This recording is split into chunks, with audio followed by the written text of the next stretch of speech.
Hello, welcome to the Christmas special of the Christmas and or holiday season, depending on whether you get upset about these things. Special version of WTF, the world of Taunt and Fox. Or what the? Hi, Larry. How are you, my friend? Merry I've got. Christmas. Don't Merry say that. Christmas. It's offensive. Don't offend me at the beginning, please. Some of us, I want to be inclusive. Happy holidays. You know what? I want to be part of I want to be like the mayor of London who just celebrates all religious events. 9/11, 7/10. I want to, get out a little flag for 9/11 and a little, Hamas Do flag you for mean 7/10. 710 or do you mean 10-7? Oh, 10/7. England does it the right way around. America's stupid and Oh, does it the that's wrong way right. around. This is Sorry. this is right. I forget that. Okay, You continue. you did a By the lot way, of good. Yeah. by the way, quick shameless promo. Oh The wow. LarryAlexStore.com is now open. Put that. Excuse me, LarryAlexTauntonStore.com, LarryAlexTauntonStore.com, where you can do all of your Christmas shopping. And these are lovely. Now, continue. Put that in the show notes, and also Larry, hold it in your drinking hand and show me what it looks Well, like. my left hand shakes so badly. So, So you it's drink hard. tea with your left hand. So imagine if I'm you're right. ambidextrous. I'm ambidextrous. So, But what would happen if a right-handed person it's like a secret society. It's speaking to itself, right? well, it's the badge is so you will see it and be reminded of me. And but we could have put a badge on both sides, but these are actually quite high quality, and it would be expensive to add yet another badge on there. Anyway, what I thought we should do for today's show is I thought we should give out Christmas gifts. I thought we should give Okay. out Christmas gifts. And I Okay. have a naughty and nice list here. I can make Okay. suggestions to you as to what you would give to some of these people. There may be people that you think of that you would, like to add to the list. But I thought we would do it this way because I want us to end that since this is our Christmas special. The way Bing Crosby and Dean Martin and Frank Sinatra used to do Christmas specials. Bob Hope. Seems to me that we should have our own holiday special, our own Great. Christmas special. Now, this will probably air after Christmas, but it's still the Christmas season. So I've arranged it with naughty list first and then a nice list because we want to end on a positive note. Right. Okay. So let's start. Yes. Right. So we're going to give gifts to people, and then we're going to end because obviously the gifts that we're going to give to so many people are going to be YouTube banning Banned. gifts. So So let's start with well, the naughty list first. Who would okay. top your naughty list? Well, my always the top of my naughty list is Kier Starmer. What would you like to give him? I would like to give him. Oh goodness me! I'd like to give him a little a trip to. No, he'd actually do really well there. I can't. Okay, right. I've got to think of something. Sorry, this is the problem. Is you're asking me to say things like what I would actually give him would have me imprisoned. So what can I actually give him? I'd like to give him some boxing lessons, some fighting lessons. I'd like to give every socialist out there actually a lesson in reaping what they sow. So, have you seen? Hopefully, your team can dig out a Keir Starmer punching. I've seen Uh, it. It is it's, it's interesting because what I would give Kier Starmer, what I put on my list, is kind of similar. I said that I would give him a testicular transplant. mm, what would you replace his non-existent testicles with? No. I'm not replacing. I would give him a pair, not my own, but Right. maybe take a pair from a jihadi, or something, and Yeah. give them to Kier Starmer because when I see him, my reaction to the very video you're talking about, where he's punching the bag, it's I feel embarrassed for him. I feel embarrassed for our country. Yeah, so maybe if we took a trans woman's testicles and gave Says the guy who told me before we even started, don't say anything to get us banned on YouTube. But continue. I love it. but no, because I've said trans woman and they're her testicles, right? Calm down, man. Jeepers. It's like you're deliberately being inflammatory. We all know that trans women have testicles. Everyone knows that. I mean, it's 2025. We're coming to the end of 2025.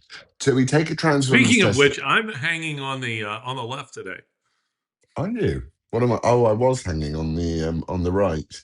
But actually, now that you can say death to the IDF to a stage of 10,000 people in Glastonbury, I think I might start hanging to the left. Free speech is great if you're a lefty. Um, okay, so we take the trans women's testicles, we give them to him. And I mean, do you go further and give him a cervix as well? Because he has said, no, not him, one of the other politicians that's in charge of this dying country has said that trans women can quite clearly have a cervix. And our own, is he our Home Secretary, David Lammy? Diversity Dave Lammy, who is this, he's the guy, no, he's our Foreign Secretary and our Justice Secretary. He's the one that wants to ban jury trials, and he's the one that said that trans women can. He's aware of the fact that trans women can grow a cervix nowadays. So this is the top of Britain. So maybe we'd give him give him they them some jihadi trans women's nads to but also a trans cervix as well, just to help the yin and the yang, because we want to empower women, as don't we? You know, can't you just picture them sitting? I mean, they can't possibly believe any of this stuff. And I can picture them all sitting in a room and laughing and saying, "This week you go out there and say that men can have a cervix. You go out there and say that. That'll be funny to watch you say that and see what the newspaper does with it." Okay, next on my list is Mm. AOC. And what I would give to AOC, am I not right in saying that in The Wizard of Oz, it was the Scarecrow who sang, "I wish I had a brain"?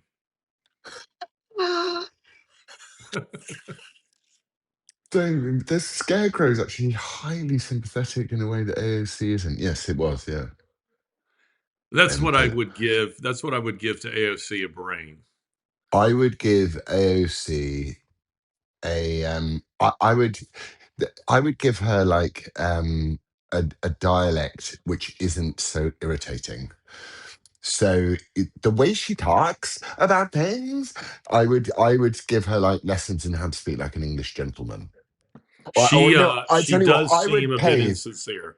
I'd pay for 3 years at Cheltenham Ladies College, which is the school in England where if you want your daughter to grow up into a proper lady, you send her there. I would send AOC there because I find her. I mean, it's awful, isn't it? Because we're meant to love these people. It's Christmas. I'd just give her a big hug whilst shielding myself from a Somali attack. Something like that. It's funny. This past week, I saw Congressman Tim McBride, who goes by a That's off, different name. that's off band. I might as well go now. There was no way we were going to get through it. But she's AOC is standing behind him, and it's interesting to watch. Because objectively Oh, speaking, AOC is a beautiful woman, and she's standing there looking on, and I was just imagining the thought bubbles, coming up from her, her head, because it's such a sharp contrast, because McBride is standing there. I can't do it here, but standing with hands in pockets and gesturing the way a guy does, hands in pockets, just gesturing the way a guy does. And AOC is standing behind him, and she looks, like a woman. She looks like a woman. She's irritating. She's not bright, but she does look like a woman. And it made such an interesting contrast. And the look on her face suggested, and I'm not saying this is what was in her head, but the look on her face did kind of suggest a kind of suppressed, I don't know if it's irritation or amusement that I'm part of a clown show. This is a clown show. This is a dude.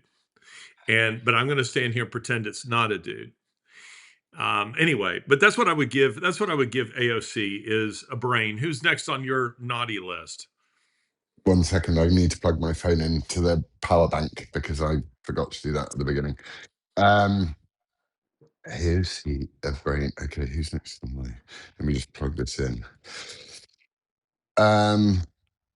Okay, let's give you a difficult one. Okie dokies. So you'd give AOC a brain. I have to say, can I just, before we go on to my next on my naughty list, is I don't think that Diversity Dave Lammy and AOC sit there and go, let's see what stupid thing we can say next. I'm worried that they genuinely, the difference between ideology and critical thinking is that ideology just gets in the way of everything, so that you actually have to believe it. So I don't think they. I don't think that. I think they do genuinely think that you can grow a I, I cervix. think I think the rank and file, the youth in the street, for example, not the paid versions of them, but the kids in university and various others do believe it, and I think the ones who are mutilating their bodies, they believe it, but I think the people at the top who are kind of engineering it, they don't believe it. When I'm at the World Economic Forum, and I do have a gift for the World Economic Forum on my list, I get the impression that very impression there that it's all about the acquisition of power. They're willing to say and do anything to get it, and they're willing to use their propaganda machine to convince the shock troops to go forward and promote the agenda, but they themselves don't really believe it. And once they have power, they don't intend to maintain it. Yeah, And that's my impression, but it's probably a mix of both. Don't you suppose that there probably are some at the top who really do buy into it, and the rest of them kind of look around. I mean, like Stalin didn't believe in communism. He believed in power. but That's what he believed in. Stalin was kind of clever. He was smart enough to He's run a. very devious. Yeah, devious and intelligence are, often linked, aren't they? But I think it's very difficult to just determine when people are hired because of the color of their skin. So Dave Lammy, who is our Justice Secretary and I think our Foreign Secretary, which is insane. I think that, and I call him Diversity Dave. I wonder whether he literally got into his position of power just because he looks a little bit like a sort of fat Morgan Freeman. You know, that there's literally no other reason why he's ever got Like the job. fat JD Vance. Yeah, those you those know what I memes mean. of JD Vance are so funny. I know when they make them kids as well is even better. Okay, I've got one for you. All right, let's hear it. Tucker Carlson. Oh, I have been watching several of his talks all the way through because my next Ideas Have Consequences episode is going to address him, and I want to make sure I take absolutely nothing out of context. What do you have for Tucker Carlson? What I have for Tucker Carlson is. Oh, actually, I wanted you to go first because I wanted to respond to yours.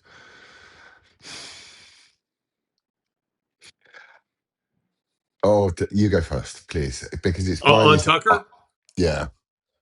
Okay, I actually didn't have him on my list, but I'm happy to put him on my list. What I would give to Tucker Carlson is an education. Hmm. By that, I don't mean he's a guy who didn't graduate from college or that he's dumb. But Tucker Carlson is either extremely devious, which I don't think he is, or he is extraordinarily ignorant of certain facets of history. And so, for instance, to platform as he has twice a self described fascist who is a pseudo historian, and to call him the best historian, best American historian, of our time, and a guy who is, if not outright denying the Holocaust, he's certainly a Holocaust revisionist. That's extraordinary, ignorance. And I was just watching the talk he gave at Turning Point USA, their event of a couple of nights ago, and he says a few things in that talk that you listen to it, and I would say 80, 85, maybe 90% of what he says, you agree with him. But then, as they say, the devil is in the details, and he says a few things that I find astonishing. One of which is he implies that it's Christians who are attacking Muslims, which is just again either a bald-faced lie or it is extraordinary ignorance. And then he goes on to equate Muslims with race, to indicate, to say that Muslims are a race, which is exactly what the left is trying to do in defining, Islamophobia, in Britain, and extremely dangerous stuff. But anyway, I would want to give him an education. Yeah, I'd want to give him some time with someone really smart. That's right. Actually, that's a good thing. Even a long conversation, or give him a circle of people to think with, rather than just you get the feeling, because like you say, 85% of what he says is really interesting, but that 15% which is wrong.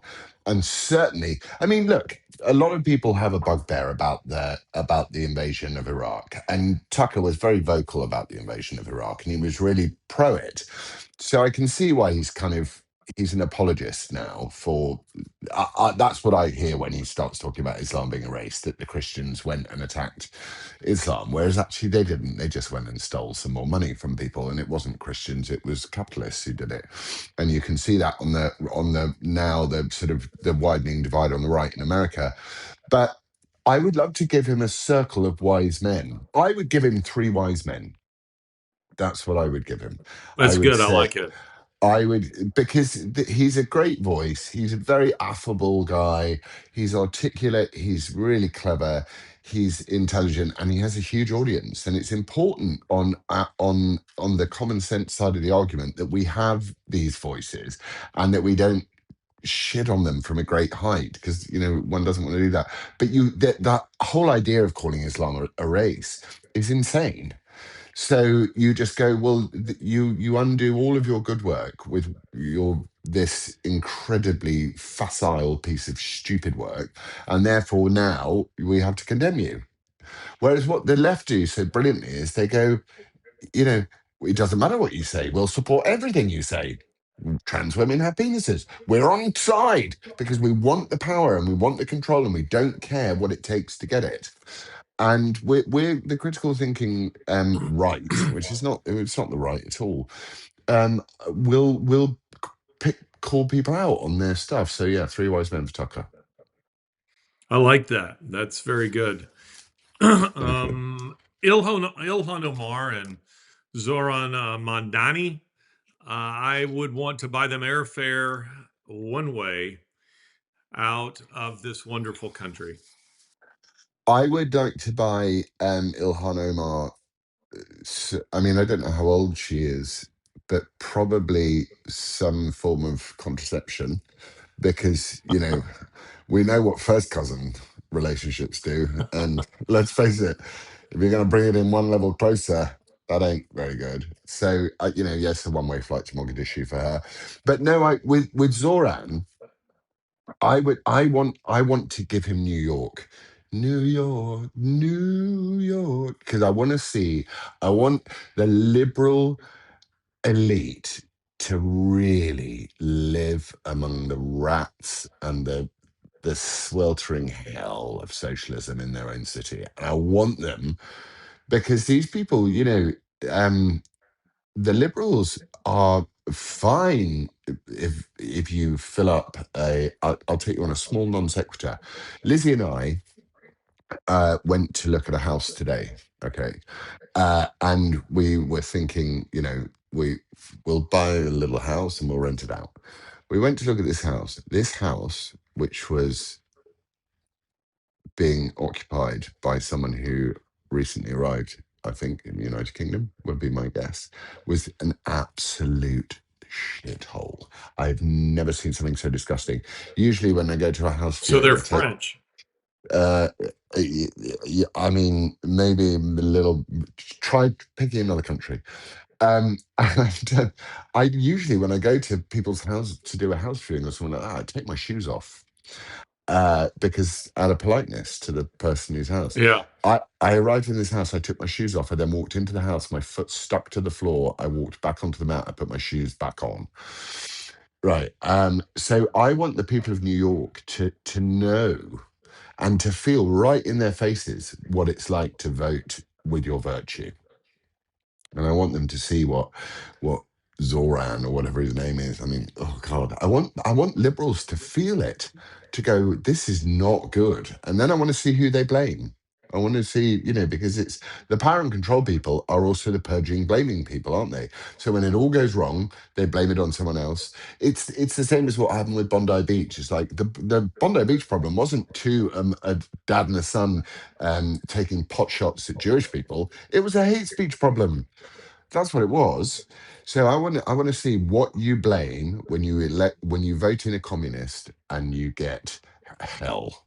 And I want to see the liberals swallow that, because New York, as I remember it, I haven't been to New York since I haven't been to New York for probably over 10 years now. I wouldn't go either. I wouldn't want to go there. But I mean, you're not going to be able to escape the squalor in that place. It's a big place, isn't it? But it's close. I like it. Mm. The World Economic Forum. The World Um, Economic Forum is on my naughty list, and I would give them a Nuremberg style trial for crimes against humanity. The things that the World Economic Forum, the kind of policies, they don't enact the policies. The World Economic Forum is a stateless organization that is simply meets, with heads of state and so forth, where they can all sort of pool their ideas and organize themselves against the rest of us. They are absolutely the elitist of the elitists. And they're fundamentally anti human. They're fundamentally godless. And they are against the common people of this planet. And they live completely separated from the ideas, from the policies that they enact. And I endeavor, as you know, to go downstream from ideas to see how those ideas impact ordinary people around the world, particularly in the third world. And the devastation is astonishing from the kinds of things that they have promoted, from open borders, mass migration, kind of global Planned Parenthood type of stuff. Their real central tenet is depopulation. That's what they were really founded upon, is this idea that the planet, this Malthusian, idea that the planet is overpopulated. Um, that's the kind of thing that they push. And I've been gone for the last 3 years. I'll be there again, God willing, in about 3 weeks. And yeah, so I would want to try these people. Have any of them actually killed anyone? Not many of them. Some of them are heads of states who have ordered attacks well, I on mean, they might. innocent peoples. But the kind of stuff that they're promoting devastates millions, even billions of lives. So yeah, I'd want to put these people on trial. Okay, that's good. What I would do is I'd give them COVID-20, and I'd also give them like at least 3 jabs and then 6 boosters. for COVID-20. That's what I'd do. Because you say they haven't killed people, but if you're a Malthusian and you want depopulation because and also it's kind of socialist in a way, isn't it? It's like going, I want my dacha, so I want to come to the towns and speak to the workers, but I want my dacha out on the lake where I, get a clear view of the lake and I can go trout fishing while I think about the next, you know, utopian wanderlust that comes into my head. I totally sympathize with those that want to depopulate the world because I kind of want to depopulate the world. Like I'd like a lot less. There's a lot less people that I would like in this world, but I wouldn't do it. So I would give them COVID-20 and possibly COVID-21 and maybe H1N3. Maybe a mix. Maybe like scrambled eggs with COVID-20, H1N4, and some other nice little things, and then a little booster and a nasal flu jab and some myocarditis Well, and a I partridge in a pear tree. see what I would like to. I wish I could find it here, and unfortunately, I cannot. But there's a quotation by C.S. Lewis. I want to give context to what I meant when I say that they don't kill people. What I mean is these are not the individuals who are on the street, who are perpetrating, these knifings. They're not the individuals who are leading the grooming gangs. No, these are the individuals who work, as C.S. Lewis says, distant from all of that. They're bureaucrats who work in their warm, well lit offices, who just simply enable all of that through the policies that they create, and thus they destroy millions and even billions of lives. And it's for that reason that Dante, put bureaucrats in near the very bottom in the one of the lower circles of his hell. And it's because theirs is what I call casual evil. It's just The they don't even. banality of evil. Yeah, they Banality. just, yeah, well, there you go, Hannah Arendt.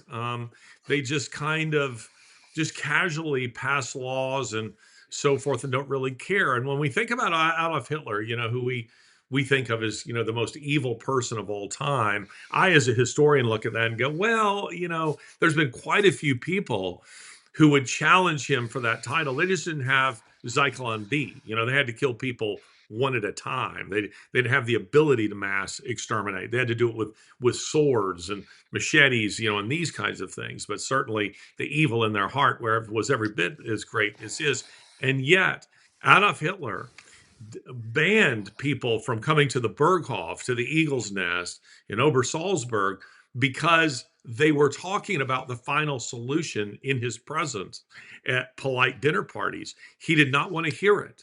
And if he overheard you talking about, the extermination of European Jews or Slavs or Christians or whoever it was, you were banned. You were never allowed to come to the parties again. Didn't want you there. And it's because he found that very distasteful. He didn't want it around him. And that's kind of the way these people are, is they want to enact the policies and they want to frame them as being very compassionate and wise and good with our resources. And the buzzword, I always tell people, whenever you hear the word sustainability, Yeah. that is the new modern, that's the modern version of the final solution. It's freighted with all kinds of anti-human meaning. Whatever comes after that word isn't good. It's not good for you. It's not good for me, though they frame it that way. But they don't want to know about it. They don't really want to know any more than when I had that conversation a couple of years ago at the World Economic Forum with your former Prime Minister, Theresa May, Teresa. which was so funny because it just so happened I blundered into a meeting where she's pontificating about all they're doing for Ukrainian refugees flowing into Poland and how they're stopping trafficking. And I went up to her and I said, I think I'm probably the only person in this room who's actually interviewed those people in Poland and who's written a book on human trafficking in Ukraine, which I've seen firsthand. Have you, Mrs. May? And of course, she begins backpedaling and moving away from all of that. But that's the way these people are. They love to set themselves up for the red carpet events and receive keys to the city, but they don't want to know about the evil stuff they're actually doing. Yeah, or as Victor Davis Hanson says, which I love, he says they're totally unhappy living with the consequences of their own ideologies. That's a very And good and impersonation. it's it's so true. Um uh, yeah, I mean, the thing that baffles me is in the information age where there's so much information that you can put the word sustainable in front of anything and people will buy it. And the biggest bubble that has to be burst is, and this is where Tucker was brilliant. Tucker has been incredible on climate bullshit. You know, and I was driving yesterday down to a funeral of a great, great British man, Peter Whittle, rest in peace. And if you haven't seen or followed the New Culture Forum on YouTube, I encourage you as an audience to go on there because he has many, many interviews on there and he's said many, many wonderful things. And he passed away very sadly at the end of last month. But I was driving down to his funeral yesterday and I I drove past, and I'm sure you have them in America. Well, you would definitely have them in America.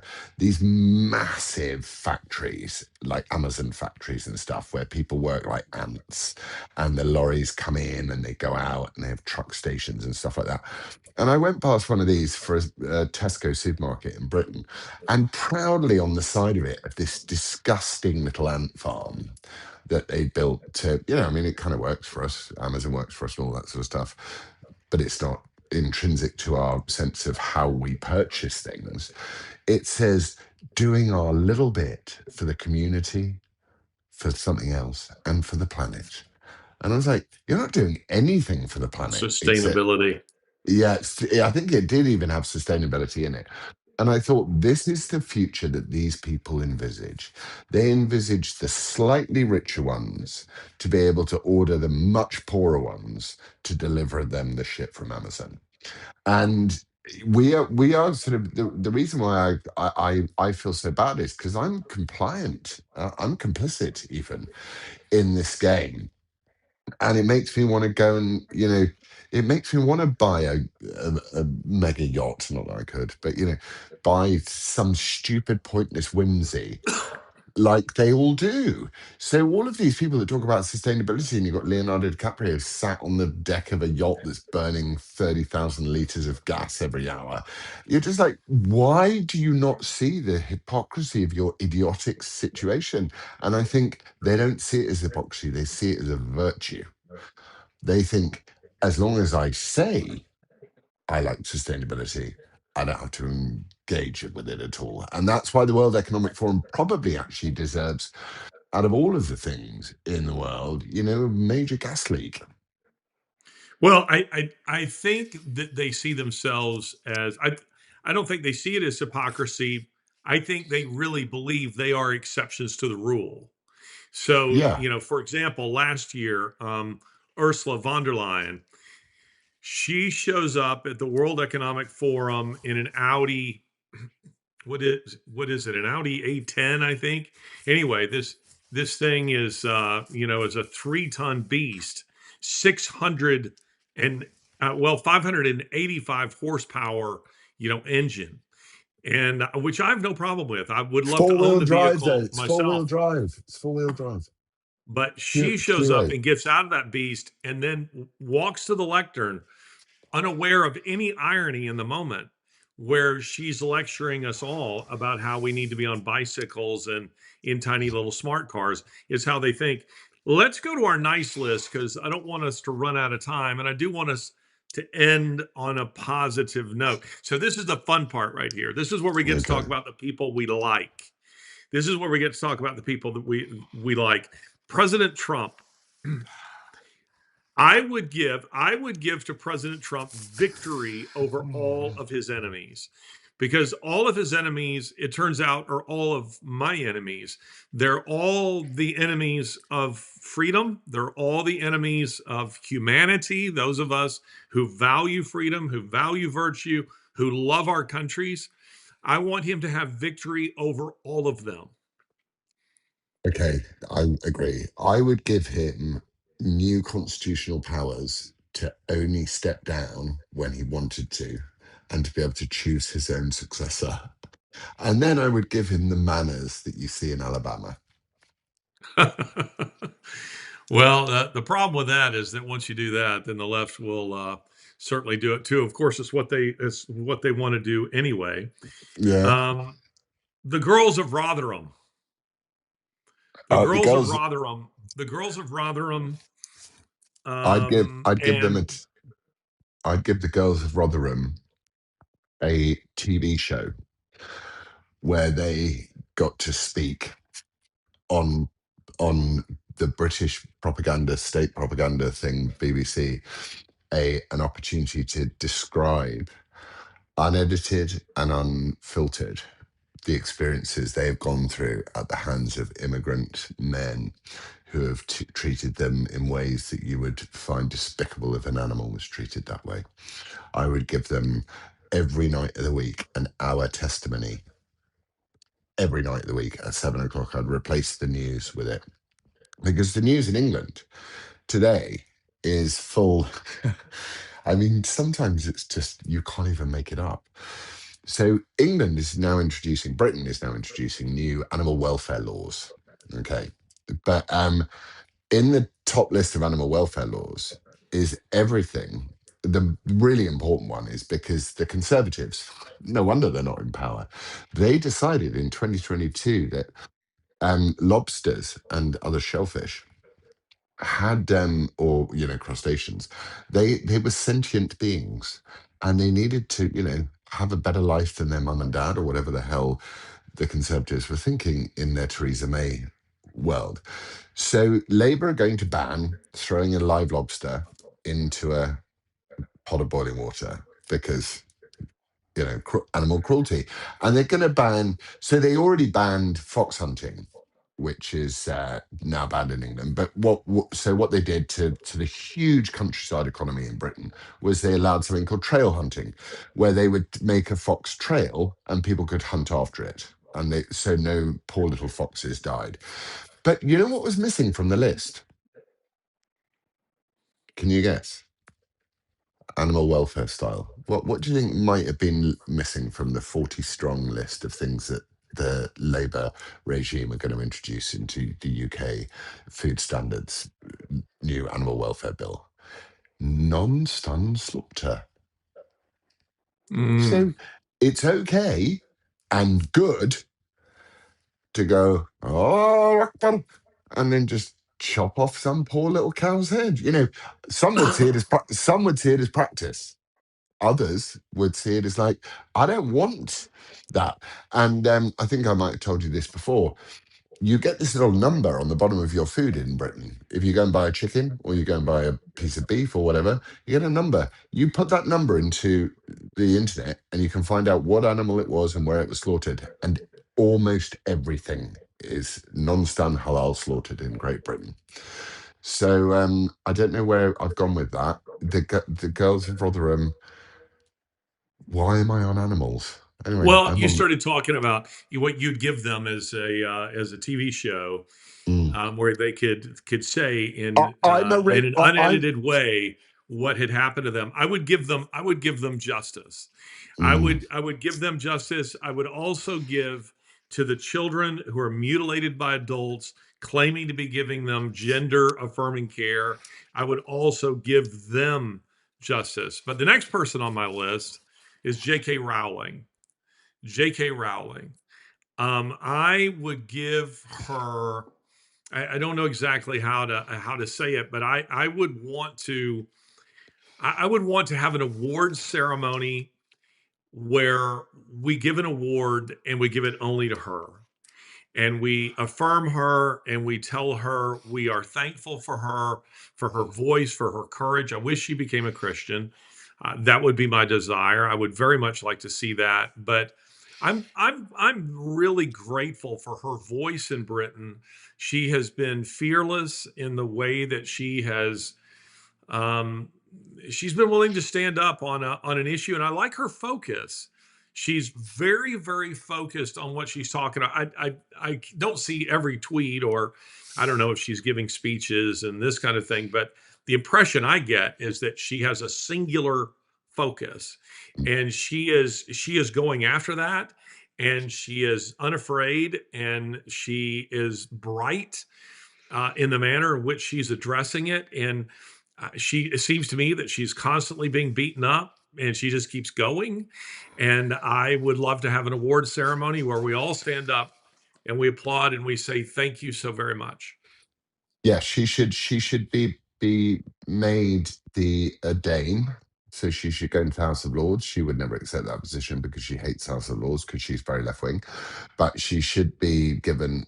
She should be put in charge of. She should be made the ambassador for women and girls in Britain because I like that. she knows that she understands, and she has, there are those that would argue that she doesn't need to get involved. You've made a lot of money out of all of this sort of stuff and you don't need to get involved, but she has maintained an involvement in it, and she has taken the slings and arrows for it. And I would give her a permanent position, albeit one without constitutional power, but to say we've got to run this all past J.K. Rowling first, because this is crazy. But in the UK, and I'm not trying to put dampeners on this stuff, but our Supreme Court, which was an invention of Tony Blair, said that this trans stuff is absolute insanity, but they're going ahead with it anyway. They don't care. They're ignoring their own legislators, their own paid up for legislators. So Britain is going to go back down the path of trans madness. So we need J.K. Rowling more. So I agree. A permanent position in government, not honorary, somewhere between honorary and constitutional, almost like a senator for the protection of children in the United Kingdom. That's what I would That's give a her. that would be really, really good to give her that. I would also like to give, maybe this is more naughty category, I'm not sure, but what I have to say is mostly a compliment, something related to a comment that you made earlier. I wish I could give to American politicians, most of them, certainly to people in, let's say, the northeastern part of our country, in places like London, some of them, certainly not all of them, but kind of an etiquette lesson that is just taught, a class in etiquette that is just taught by common Southern women. Just the kind of women that you meet at the grocery store, or who are your waitresses or so forth. Not people of power, though many of them are people of power, but they're just common, decent people, and would do very well for that. And I've been more mindful of that after your visit, because it sometimes takes somebody from the outside to point out things to you. And I went into Walmart, a couple of days ago, here, looking for, I don't remember what it was. Oh, I know what it was. I was looking for this, and this Santa hat. And so I go in and I ask a woman there. She's, I don't know, probably in her mid 60s, where I can find it. And she says, "Come on, baby, I'll show you where it is." And she takes me on this march, across the store. And I said, "Look, I didn't mean to pull you away from your section." She goes, "I was going on break anyway." She said, "It's not a problem." She said, "I'm happy to show it to you." And she takes me, shows it to me, and she says, "There you are, sweetheart. You have a Merry Christmas." And she goes on, and I thought, this whole dialogue, there would be an aspect of the left who would want to say, particularly if it had been reversed, that it was all sexist, or whatever it was. And it was just common decency. It was just warmth. It was just all of that. And she helped me get exactly what I needed, and that's pretty typical fare here. I had a couple of days ago, I had an electrician here to do some work for me, and I needed an outlet installed in a kind of a hard to get to place. He was having to run wire through a wall and this sort of thing, and he has an iPad, and he has to enter it in to the iPad, and the iPad tells him, because he's works for a big company, tells him how much it is, and it says it's 2 hours labor plus this, and this, which is $587. And I was like, wow, that's crazy expensive for an outlet. And he goes, I'll knock $100 off of that. He said, by just saying that it's just an hour. So he ends up being here for about 4 hours. And at the same time, I had contractors here who were installing, that big heater. Mm. And it was just one guy trying to get that, 150-pound heater up on my ceiling. And so I'm at the one end, the guy who's installing this is on the other. Well, the electrician comes over, and he takes over an end of it and climbs the ladder and helps, put the bolts through and all this kind of stuff. Probably spends 20 minutes, doing that. And when he's done at the end of the evening, he says, are you pleased with my work? And I said, yes, you did a very good job. But I said, let me tell you, you need to go ahead and charge me that extra hour. I said, because you were here for quite a while. And he goes, no, I'm not going to charge you for that. He says, I was happy to help. He says, I hope you're very pleased with the work. You have a Merry Christmas. And I thought, there are very few places around the world where you still get that. And I'm all over the world, as you know, but still I come home, and when I'm here for a long period of time, I get so used to that I forget, even I, as much as I travel, can forget that is not the norm, especially these days in other parts of my country, much less other parts of the world. So that's a gift I would like to give to people, not in a condescending way, but because honestly, it would enrich their lives, just learning to treat people with common decency. And if I may, I'll add this, because so many of the people who probably follow this show would be, say, British, who aren't aware of what I'm talking about.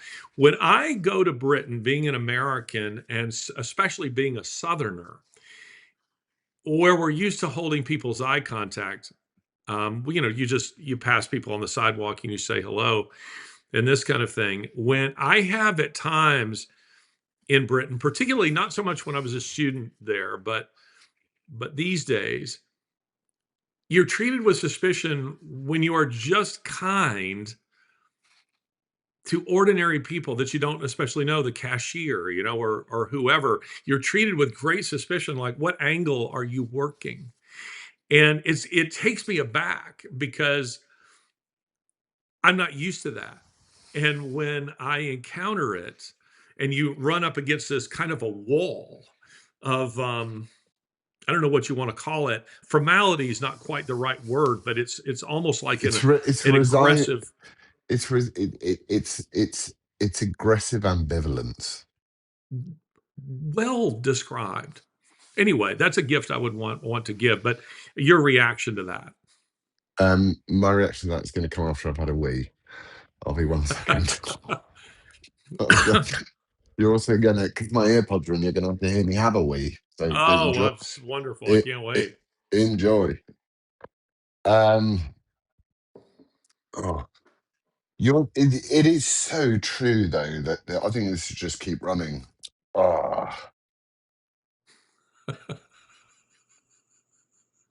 This needs to be included. Yeah, we should include this. This needs to be included in the episode. Yeah. Don't edit this out. This needs to remain. Harrison, I hope you can I hear me. suppose I could tap dance or juggle or something like that while he's, in the bathroom there. But for those of you, I will say this, while he is relieving himself, and because he is becoming an older man, it's much harder for him I to am climb becoming the an pump. older man. I'm also Did going to you get wash myself. your hands? I didn't even hear any water. I'm washing my hands now in here. We got a problem with the sink in the in the other bathroom. So don't give me crap. Give me a minute. Yeah, carry on talking. Okay. Go. Well, I'll distract for a moment, but if you don't get to travel very much, or your travel is kind of limited to a region of your country, but especially if you get to travel abroad, sometimes you get a perspective on your own culture that you didn't get before. And I'm not so xenophobic that I don't go to other places and go, oh wow, I like the way they do things here better. I like this way of doing things in this particular thing. And politeness is kind of Costs I won't nothing. say that It's it's a unique free. possession of the South, but you go to other countries and for instance, I find the Nigerians, so many Africans, incredibly hospitable. This will surprise you. The Russians are incredibly hospitable people, not necessarily on the street, but once they take you into their home, they're ready to die for you. And pretty One, pretty remarkable people in that regard. But anyway, your reaction to my gift. I think that the idea of reminding people that the most simple things in life and the things that are genuinely free, starting with speech, should start with speech, hence we've talked about it a lot. But the idea of, I have never ever, and maybe it's just, but actually, you've taken me to a lot of places in Alabama. I've never encountered anything other than absolute love and desire to serve and to make your And for people who experience. don't know who you are, Yeah, no idea. No, they have no idea who I am, or you are, or whatever it is. But that is the nugget of the American idea, which is going to make sure that America thrives as the rest of the world doesn't, and probably Russia thrives as well in the way that the rest of the world doesn't.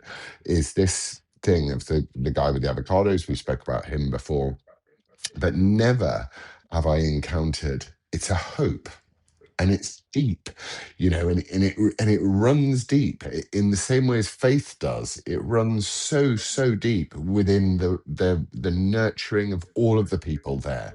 Yeah, I'm not saying you won't find a place in Birmingham or some backwater in Alabama where you've got some white supremacist evil bastard. I'm not saying that that doesn't exist, but across the places we've driven, which is up through Alabama and Tennessee and back again and back again, all we've been greeted with, all I've ever been greeted with, is it's shocking as an English person to encounter that level of hospitality, generosity, and humanity.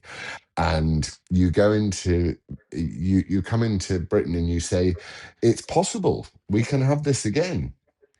But we're going to need to have a conversation about the words diversity, sustainability, all of this sort of stuff, and start thinking what really matters. And actually, really, all of these old truisms are so right, which is charity begins at home. So and there'll be a million examples of American families that have gone wrong. But this idea that you create the world, you create the person that you want to put out into the world, who's going to bring something good to the world, rather than the world owes you a whole load of things, and you then therefore, unless you get them, you're somehow a victim. And I think that it's stark. Lizzie and I both feel the same, and I can see Calvin now. Calvin's now been in America well over a year, and he has lost his link to the United Kingdom completely in so many ways. He's like, why do I care about what you people over there think? You're crazy. It's mad the way you are. So I would give a huge glass of Southern hospitality and to almost everyone on earth, actually. And I was saying this as well the other day. I had a Muslim taxi driver, and this cognitive dissonance that the West and critical race theory and all this stuff can't cover. I had a Muslim taxi driver drive me down from my skiing trip with my son down to the airport, and he was in awe of the mountains, and he wanted to talk about the mountains, and he was just such a nice and wonderful guy, and I really got the most beautiful feeling out of him, and he wanted us to have a good time. My son was thirsty, and he was like, oh, I've got something. I think he was saving it for his own son, actually, and he gave my son a can of Coke, and just little tiny little gestures of humanity. And I thought, we have forgotten that it's okay to love each other and disagree with each other's ideologies.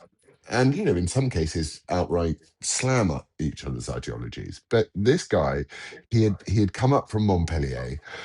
He had never seen the Alps. They're crazy, the Alps. Even I'm blown away by the Alps, and I've seen them many, many times. And it was just a delight to spend time with him and to be in his company. And I thought, I don't care whether you're a Muslim. I care that you are a wonderful, lovely human being. And if you know, if you, I don't want to have a long political conversation with you about anything. And I suppose that's where the Southern charm kind of fits in, and where what British manners were sort of famous for is that you skate over the things that are going to make both of our roads rockier for no reason, and you enjoy the humanity of someone for the moments that you're with them. And what we're noticing across Britain is that you're not allowed to, because you go into the supermarket, you have a security guard, you go up to pay the cash till, there's not a human being. They're making a world. I just want to read this quote because I think it's so pertinent. And it was said by a British restaurateur who was talking about this lobster thing. He was just annoyed about the lobster thing. And he said, and I think this is such a great quote. Oh, don't do that. It wants me to log in. Ah, but he basically, I'll paraphrase it poorly. He said, humanity, a lot of the way that we relate to each other is through food. And if you try and please food, you're eradicating who we are. So certain cultures will eat food in a certain way, throwing a lobster in a pan. And, certain cultures will do things in a different way. And I would say that your identity is very closely linked to your food. We see it a lot with religion, don't we? And I think he was essentially basically saying the government are trying to eradicate the British need and desire to eat a fresh lobster for the sake of pacifying a bunch of people that will never ever eat a lobster in their entire life, if that makes any sense. For sure. I think that some of these laws are, they don't really care about the animal or even the thing. There's a saying that holds true here. The thing is never the thing. The desire, I believe, and I'm not there and I'm not following it as closely as you are, but I did read about the laws against fox hunting. To me, that had not a damn thing to do with foxes. That had everything to do with attacking something that is central, almost mythological, that is associated with the British identity. So that even here, I might go into a law office and there are these old prints of British fox hunts. That's what Americans think of when they think of the British people. They think of things like the Queen. They think of Big Ben. They think of St. Paul's, and they think of red jacketed men with their dogs on horseback in pursuit of a fox. And so for me, that was it. To me, that would be like saying we're going to outlaw football, because for the safety of individuals, we're going to outlaw football. It's central to the idea, to the identity of people in my part of the country. Which, by the way, a gift that I want to give to the people of the state of Alabama is another national championship, because Alabama is a pretty mediocre football team this year. And yet they somehow manage, when the chips are down. They were down 17-0. That's two plus touchdowns. It looked totally over. And in the space of 5 minutes, they took the lead. And they took it in dramatic fashion. They crushed the crowd they were playing away. And it was a lot of fun. And it cracks me up because they kind of bungled their way into the playoffs. But because Alabama is Alabama, everybody's kind of nervous that they're going to bungle their way to yet another national title just because they're Alabama. So, do I think that's going to happen? Probably not with this team, but it wouldn't surprise me. And that's because Alabama they're the Yankees, they're Manchester United, or whoever the big teams are anymore. So that would be a lot of fun for me. So the other day we were sitting on the porch under my new huge giant heater and the big ass fan, that at was the same pushing time. out the heat just a little bit. It was so cozy. And here we are sitting out there eating part of our Southern identity, barbecue, pork barbecue. By the way, I have a theory as to why Muslims have targeted Texas. Texas barbecue is brisket, which is beef. Beef. They're Yeah. not threatened by that. But you see, real Southern barbecue is pork. Yeah. And we don't have as many Muslims around here. And it's because we have fortified ourselves with pork. And that's just not what they do in Texas. So that's what's happened. The Muslim strategists said, you know what, let's go to Texas because there's no pork in Texas. I love, I Alabama, love, I Mississippi, love. Louisiana, Florida, Georgia, South Carolina, Tennessee, those people are all pork barbecue people. And guess what? You don't see any jihadis, running around here. That's In, just the way it works. But Alabama, there you go. Alabama watching what I now keep my eyes on Alabama. So, I love it. And also American football. If you watch rugby nowadays, which and people will hate me for saying this in England, but when rugby started in the UK, when I was growing up, there was this guy in one of the World Cups. I think it was the 1998 World Cup, or maybe 1992 or 90, whenever it was. But it was in the 90s. There was this New Zealand guy called Jonah Lomu. I think a lot of people have heard of. Anyway, he was a machine. He was 6'3", 300 pounds, and he was a winger. So they stuck him on the wing. He's meant to be a small guy who's really darty and quick, and he just ran through everyone. And they were like, the rules of rugby have changed. So now, if you look at rugby, which is a game where it's not dissimilar in many ways from American football, where you have your what do they call when they go up against each other, the guys that push each other. That would Down to be the the line of scrimmage, the linemen. they would be the scrum in Britain. Now everyone is muscly and built like a brick shithouse, and it's not as fun to watch. American football, I have to say, is utterly compelling as one of the other things that I've really taken as I would give myself the gift of, and Britain the gift of, American football.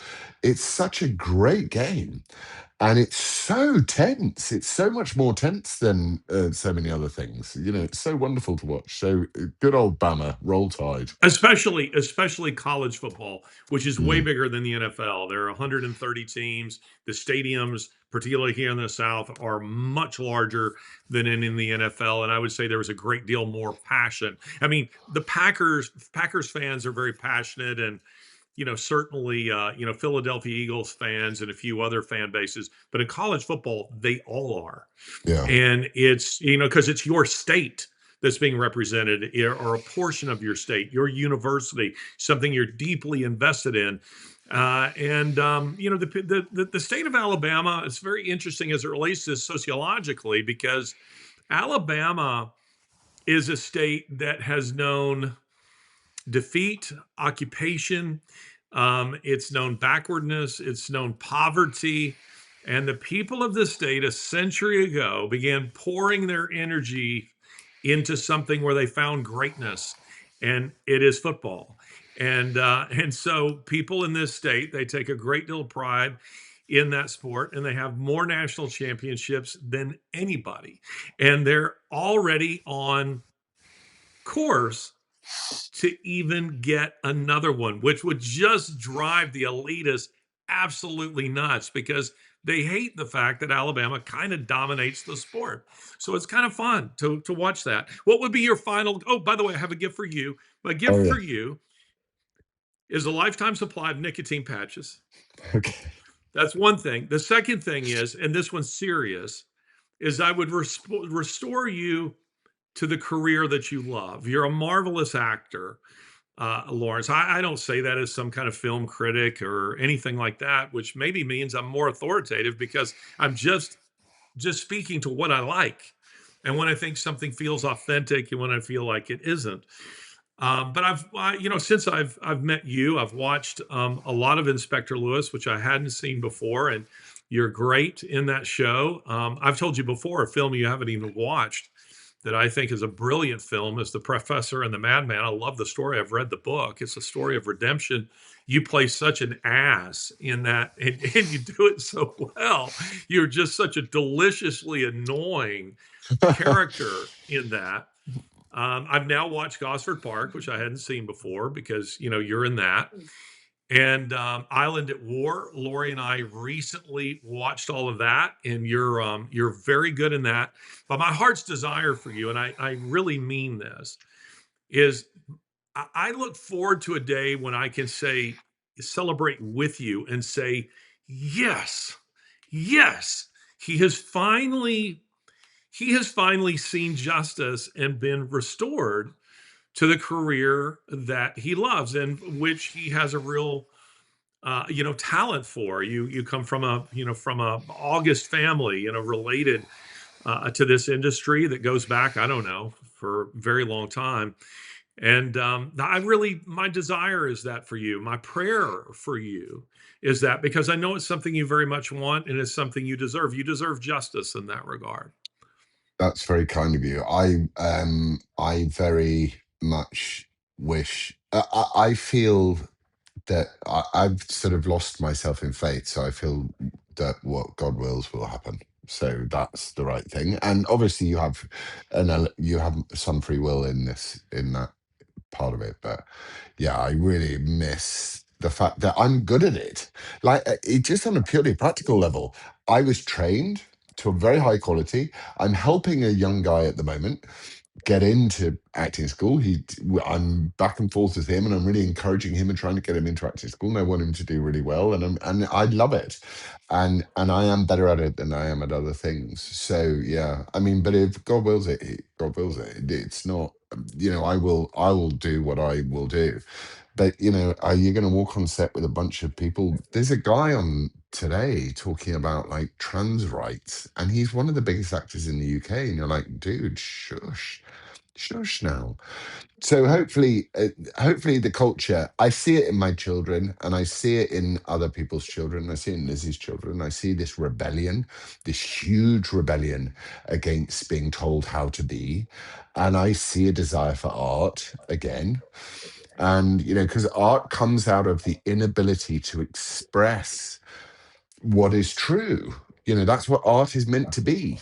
So I'm witnessing it in front of my eyes, and so I don't even care if I just play a very, very small part in going, guys, there was a problem and now this problem is being solved. I think you'd have been a brilliant Sherlock Holmes. I think you'd have been a Yeah, it great would. Sherlock Holmes. I You'd have would been be very good. You'd have been. I'm pretty, because I have a brain like a lot of actors, and I'm not being mean. A lot of actors, acting is a very, very, very visual thing. So if you look at Jude Law, for example, Jude Law is an absolutely horrendously bad actor. Like there are not many worse actors than Jude. Sorry, and I love you, Jude Law, but he's a terrible actor. But because he looks amazing, the camera just wants him, like it's eating up his face the minute he just is on screen. I watch him and I'm like, oh, he's so gorgeous. But the guy could not string four words together with it making any sense at all or affecting your heart in any way. So it's a very visual medium. Camera acting certainly is. But I yeah, want to say this very quickly, that because your ball is in the back and your hat is sitting up a little higher like this, where we only see the white, it makes you look like a jihadi. It makes you look like oh, a okay. member of ISIS. Well, I was going to make this point earlier. If you look at your hat, look at how shittily cheap this hat is, and look at how fluffy your one is. Like, look at that. Well, this was $7 at Walmart. This was £25. And I got to tell you, this is actually incredibly cheap, and I'm sure it was made in China. Let me look But here. so Made in China. yeah, my prayer for you, I love it. My prayer for you is that people will begin to follow you down what isn't a rabbit hole, which is a path towards truth. You have been, in my relationship with you, you have been the only person literally the only person other than my sister who, and obviously my wife, but that's a given, who I can talk to about faith and the future and life. What is that? Is that a green plant? Oh, right. So my What? prayer for you is that people stop using your Christopher Hitchens clip and Say taking what? credit. People stop using Oh your yeah. Christopher Hitchens Well, clip and start claiming credit for it. the thing that really annoys me about the taking of that clip, beyond the fact that, listen, like, I don't know how you say the guy's name, God, Gad. GAAD, I know Gad's had. Gad, what? I'll message him. Dude, put me in touch with him. He seems like a marvelous guy. I'd love to He have him is. on sometime. Very thoughtful. I don't think he thought he was taking, something that belonged to me. People on social media are taking stuff all the time. I do it because you just think it's public property. Yeah. But what's incredible to me now is that Christopher Hitchens clip has now taken on this life where people, I don't even know, it's just like they're making shit up. People will say Christopher Hitchens said this pre 9/11, or something 2020. like Yeah, that, and yeah. you're They going, make it. no, that was in my office and it was 2009. I'm pretty sure I know when that happened. But it's incredible. People have now built this mythology around this statement. And if I say anything, they're like, you don't even know what you're talking about. I go, well, actually, I'm the guy who actually arranged this. I'm the one who asked him to say these things. And he wasn't the only one saying them at the time. Loads of people were saying that because it was 8 years after 9/11. But he Yeah, was saying it to an American audience who didn't know any of this stuff, about blasphemy laws, and who were kind of left speechless because they're like, what? What? So there's kind of this response from the audience, which wasn't a big audience. This was one of the, you've spoken at a Latimer House luncheon. yeah. That's what he was speaking at. That's what this event was. It was just in a different location at that time. I've had Richard Dawkins speaking at these Well, things. that would be interesting Professor to hear. Lennox. That'd be interesting to hear because that has become what Dawkins would call a meme, like a true meme. Yes, it Like, has. so I'd be really interested to hear what Dawkins thinks about that, and watch that become a meme. So I think what memes are secular verses. So they are. My dad, when I was a kid, he used to walk around with these little bits of card that big, and they had a rubber band around them, and they had verses, handwritten verses, which he'd written on them, and they're memes. So in a way, I mean, they're not, obviously they're not memes, but that's what we've now become. That Chris Fitchin's statement, which becomes truer by the day, is it's down to you, and I feel that you're not someone who wants to champion your own thing, but I think it's really important that I hope more people discover your wisdom. That's what I hope, because I'm lucky to have discovered it. And also, you have the great quality of being really smart, really emotional, but very, very humble as well. And that's a great quality. And also fucking rude. So, and you give a shit about the stuff that I give a shit about. It's like Yeah. it's so nice to. I was speaking to Calvin yesterday. How have I been rude to you? You're How rude, have I been rude to you? dude. Go back and watch the one where I didn't stop laughing when you were being so rude. You were being so rude. But I think we'll do next year is we're gonna I don't know what we're gonna do, but you we're know, gonna think. Yeah, you go. Something I think could be interesting, Laurence, as we close this episode of WTF. And I feel like you're sort of touching on it as it relates to the way you perceive, say my own career. Um,